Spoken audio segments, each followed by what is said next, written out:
Hi అండి, నేను మీ జయశ్రీ.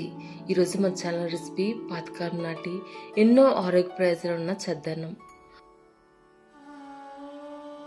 ఈ వేసవికాలంలో ఈ చద్దన్నం తినడం వల్ల ఒంటికి చలువ చేస్తుంది. ఎన్నో ఆరోగ్య ప్రయోజనాలు చద్దన్నం ఎలా ప్రిపేర్ చేయాలో ప్రాసెస్ చూద్దామండి. నైట్ మిగిలిపోయిన అన్నంతో ప్రిపేర్ చేస్తున్నాను. ఈ అన్నంని మట్టి పాత్రలోకి తీసుకొని అన్నం మునిగేంత వరకు గోరువెచ్చని పాలు యాడ్ చేసుకోండి. తర్వాత 1 టేబుల్ స్పూన్ పెరుగుని తీసుకొని బాగా మిక్స్ చేయండి.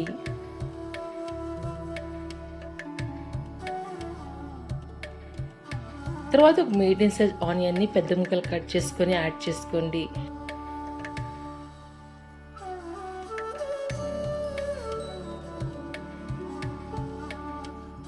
నాలుగు ఘాట్లు పెట్టుకున్న పచ్చిమిరపకాయలను కూడా యాడ్ చేసుకొని 10 to 12 అవర్స్ ఈ పాత్రను పక్కన పెట్టుకోండి. ఈ చద్దన్నం మనం నైట్ కలిపి పెట్టుకుంటే మార్నింగ్ బ్రేక్ఫాస్ట్ రెడీ అయిపోతుందండి. నెక్స్ట్ డే మార్నింగ్ చూద్దామండి. చూడండి, చద్దన్నం చక్కగా రెడీ అయిపోయింది. ఇంకా ఈ చద్దన్నంలో ప్రోబయోటిక్స్ అంటే మంచి బ్యాక్టీరియా పుష్కలంగా ఉంటాయండి. ఈ చద్దన్నం తినడం వల్ల పిల్లలకి ఇంకా పెద్దవాళ్ళకి ఆరోగ్యం చాలా మంచిదండి. ఈ చద్దన్నంలో కొద్దిగా వాటర్, కొద్ది సాల్ట్ యాడ్ చేసుకొని ఇంక తినేయటమే. అంతే అండి, ఎంతో కమ్మగా ఒంటికి చలువ చేసే కమ్మటి చద్దన్నం రెడీ అయిపోయింది.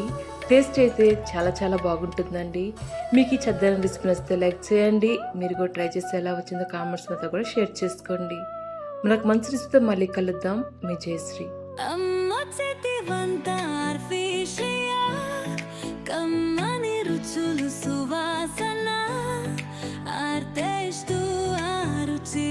కలిసి చక్కని ఆవిష్కరణ అదే మనకు నేర్పును, అది మధురంగా